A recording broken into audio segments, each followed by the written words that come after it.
Football Club abantu bose baratungurwa cyane bikomeye. Reka nsuhuze inshuti zanjye ku mugabo w'inshuti yanjye witwa Rugwiro, nsuhuze cyane. Nsuhuze umuntu w'inshuti yanjye witwa Rukaka, nsuhuze Jangwan, nsuhuze uri gusuhuza ugendeye ku nshuti zawe cyangwa inshuti zanjye zitaraye ziguwe neza. Kiraho qualificatif uvuga cyo na inshuti zanjye zipfa napi kuko hari inshuti zawe zindi tudashobora kwiyumvamo tugahita tubatitse bigenze bite. Inshuti zanjye zipfa napi Jangwani ndagusuhuje. Yense umuntu witwa Songa Mbere ni inshuti yanjye. Songa Mbere inshuti yanjye muri APR. Songa Mbere ni grand frère. Na Kabangi akunda gutangaza cyane, ndibuka turi muri studio hirya avuga ati ngewe noneho twe twicaranye kuri match ya Gor Mahia na Rayon, avuga atakangaka nuko gakanda ati ndagakanda yagize ngere kubivuga off mic ejo yabivuze no kuri mikro ati ikipe yatsinzwe na Rebe 2 ati imigije ya mbere ngenda banayirambitsemo 2 ibyo 2 nibyo bari bamurambitsemo yabiriye mu minota yabiriye mu munota umwe n'igice Nepo aramutse neza avanye ubuza busuhuza reka nisurize abantu nanone nje ntago ndi bubice ku ruhande batabyakiri. Hari abantu mwahura gukumva arakubwira ati ntago nshobora tibye umupira bibaho atari ko n'ubusinda ndakorana kuri stade ayirebaga sajangwa no bica ati niki ndi kumara tutabejanye no ariko rekaje hari ukuntu abantu bagutsinda ukabura amajyo wabonaga Jangwa umva icyaba oya hari angere nye kwizigira yavuze ariko yeza match ngo APR yatsinzwemo zisubiremo abanyarwanda kuko hari ukuntu ngo ari yatsinzwe ngo bari ngo niki Foswe yasizwe ukuntu babivuze icyo bita KO ni knockout urumva ni 4 and square urumva mu mande iya mbere physical ya mbere kubiswe physical kabiri itsindwa mental gatatu itsindwa technical na tactical urumva ni kipe yacecekeshejwe muri match. Reka tubanze duhere kuri expectation. Reka nihanganisha yitwa Bukombe rwose n'umwe mu bantu batumvaga ibiri kuba cyane oya se cyane bateje gahite cyo kubeshya abatimenya bizasubirwamo amateka bayanditse Kombe Fred Paul sana ariko numvise muvuga muri match ngo subwa mbere Gor Mahia itsinze APR ibyo bitego usubwa mbere APR itsinzwe ibyo bitego na Gor Mahia ngo nagaribwo bwa mbere Axel yambwiye ko batsinze 2009 muri Kenya. So nepo tubanza duhere ku byiyumvo n'ibitekerezo byari biri mu makunzi wa APR mbere y'umukino.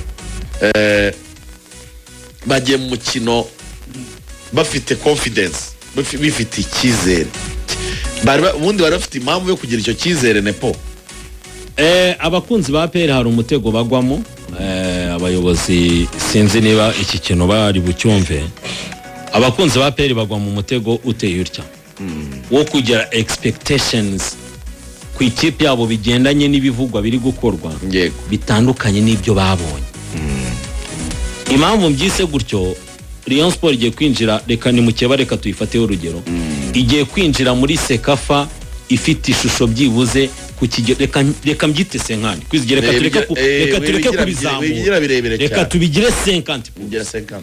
ahubwo APR niyo yabitsinze Gor Mahia muri 2009 APR yabitsinze Gor Mahia bavuga ko yari ikipe ngo yari iri kwibaka muri Confederation mu kwezi kwa mbere 2009 APR yatsinze Gor Mahia 5 mu kwa kabiri ubwo mukino wo kwishyura APR itsinda 1-0 ubwo Gor Mahia yakoze revenge icyo navugaga rero urumva nk'umurera avuga ati ngiye kwinjira muri Sekafa nshobora kuba equipe yanjye nayiha amanota cyangwa se nagira uburyo nyisobanura ku kigero cya 50% indi tukazayisobanura muri Sekafa bagiye kwinjira muri sezo. Ariko umukunzi wa APR sibye kumva ko Sirwane yaje, sibye kumva ko Traora hari, sibye kumva ko Amana hari, n'aba bakinnyi bashe Jibril Watarana batogwi kuvuga ngo baracyahari, ariko mu by'ukuri ntabwo azi ngo bahagaze bate. Critique zari nyinshi ku mutoza ubushize Tarebu ngenda byibuka nangana bigarutseho rigana tubwira ko cyagiye bajya kuganira muri Messi ngira ngo nawe wari uhari kwizigira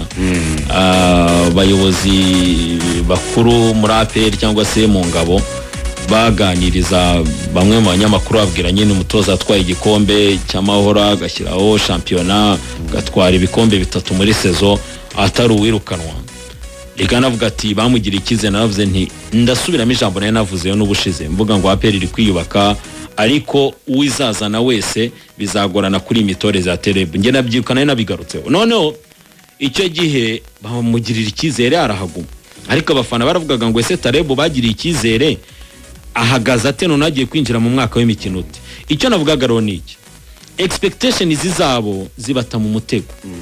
uvuga ngo abareyo bavuga ngo twaguze runaka umufunzo wa APR avuga ati ariko nazanye Traoré mwiza muri Mali nazanye Amani mwiza muri Cote d'Ivoire nazanye umuzamu ikipe y'igihugu ya Mozambique nazanye Maduzone kapiteni wa Mazembe ariko byaba byiza cyangwa se byari kumubera byiza umukunzi wa APR kuba yari bwinjire muri iyi Sekafa afite ishusho nawe ya 50%. Vuga ngo hari indi test ya APR yagombaga kwihanganiga iyi kipe ikereka abafana muzaza kureba ekipe ifite sura ki muri Sekafa noneho ahantu bipfira noneho bihumira ku mirari urakina n'Intare match imwe igiri ya kabiri n'uwo mufana umubwire ko ari awiku match z'Intare ngewe umuntu wari uhari yabinyibwiriye bakinaga nka za match zo ku cyumweru reba match zo ku cyumweru zatize zo ku cyumweru nta muntu wemeye gukora ku wundi oya pana gukora ku wundi reba za match zo ku cyumweru abantu bakina bati twiyongeze ntabwo twananirwa turabikora rwose ara muri Masaka City abantu ari tuvuga tuti ni 3-3 oya tugomba gushaka itsinda atarubitre tushyirove ngo hari nka match harimo match ngo bari bumvikanye iminota 50 kwa kina senkana aho kuba 45 agakina ijana bano musivuze ari bagirwa azivura kwa 45 bati ku iyo minota yongera bati dukomeze ati yongera dukomeze ntiturananirwa bitariyo twumvika urumva nawe iyo match urwego iriho unugwa ngo i match d'entraînement ikintu cyambere muri muracaho umurongo ni preparation ni imyiteguro